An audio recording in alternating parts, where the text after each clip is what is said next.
अस्सलामुअलैकुम, my name is Imran Sheikh. आज का हमारा टॉपिक है शील्डिंग इफ़ेक्ट। शील्डिंग इफ़ेक्ट के बारे में पढ़ेंगे कि हमारे पास शील्डिंग इफ़ेक्ट क्या होता है। डिफिनीशन अगर हम इसकी तरफ जाएं तो the inner electron shield the outer electrons, यानी हमारे पास जो अंदर वाले इलेक्ट्रॉन होते हैं वो बाहर के इलेक्ट्रॉनों को शील्ड करते हैं, बचाते हैं। शील्ड का मतलब यहाँ पे बचाना है। किस चीज़ से बचाते हैं? फ्रॉम न्यूक्लियर चार्ज, न्यूक्लियर से बचाते हैं, न्यूक्लियस के चार्ज से बचाते हैं। And reduce the hold of nucleus on valence electron, और इन इलेक्ट्रॉन्स पर न्यूक्लियस की जो फोर्स होती है उसको रिड्यूस करते हैं।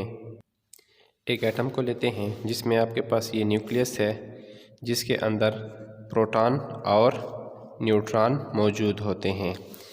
अब अगर हम इस देख लें तो इसके ऊपर न्यूक्लियस की फ़ोर्स डायरेक्ट इसके ऊपर असर कर रही है, लेकिन अगर हम आगे नेक्स्ट शेल में इलेक्ट्रॉन को देख लें तो इसका एक तो डिस्टेंस दूर हो गया है, दूसरा पहले न्यूक्लियस की जो फोर्स होगी पहले इस इलेक्ट्रॉन के ऊपर लगेगी, फिर उसके बाद जाकर इन इलेक्ट्रॉन्स के ऊपर लगेगी।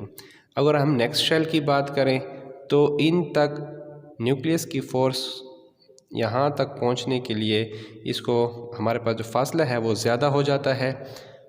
तो न्यूक्लियस का जब फासला ज़्यादा हो जाता है इलेक्ट्रॉन से तो आपके पास क्या बढ़ रहा है? इसका मतलब शील्डिंग इफ़ेक्ट बढ़ रहा है। क्यों? क्योंकि यहाँ पे देखिए एक तो फासला ज़्यादा हो गया है, दूसरे पहले न्यूक्लियस की फ़ोर्स इन्हीं इलेक्ट्रॉन पर लगेगी या इससे पहले इस पर लगेगी। इसको हम स्क्रीनिंग इफ़ेक्ट भी कहते हैं, क्योंकि यहाँ पर इसने इसको स्क्रीन किया हुआ है, इसको इसने स्क्रीन किया हुआ है, इनको इसने स्क्रीन किया हुआ है, यानी बचाया हुआ है।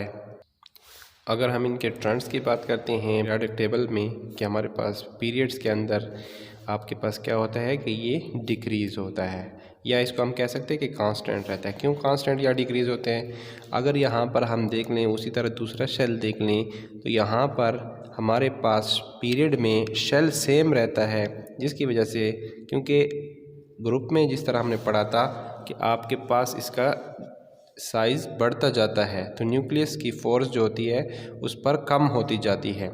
तो हमारे पास जो पीरियड में है ये डिक्रीज़ होता है, क्योंकि आपके पास इसकी न्यूक्लियस की फ़ोर्स इसके ऊपर लगेगी, फिर डायरेक्ट इसके ऊपर लगेगी।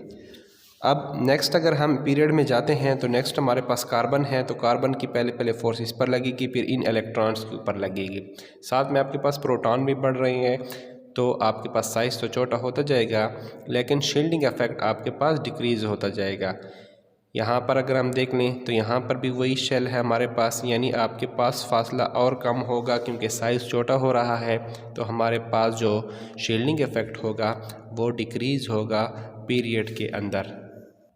इसी तरह अगर हम ग्रुप्स के अंदर देखते हैं तो हमारे पास ग्रुप्स में आपके पास एक शेल का इजाफ़ा हो रहा है। पहले में एक शेल होता है, दूसरे में 2 शेल हो जाएंगे, तीसरे में आपके पास 3 शेल हो जाएंगे, चौथे में 4 शेल हो जाएंगे।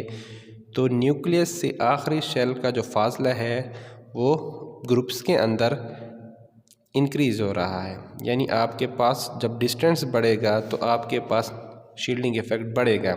यानी एक तो डिस्टेंस की वजह से, दूसरा आपके पास इलेक्ट्रॉन न्यूक्लियस की जो फोर्स होगी पहले इन इलेक्ट्रॉन्स पर होगी, यानी करीब वाले शील्ड के ऊपर होगी, और आखिरी जो वैलेंस शेल जिसको हम कहते हैं उनके इलेक्ट्रॉनों पर उसकी जो फोर्स होगी वो कम होती जाएगी।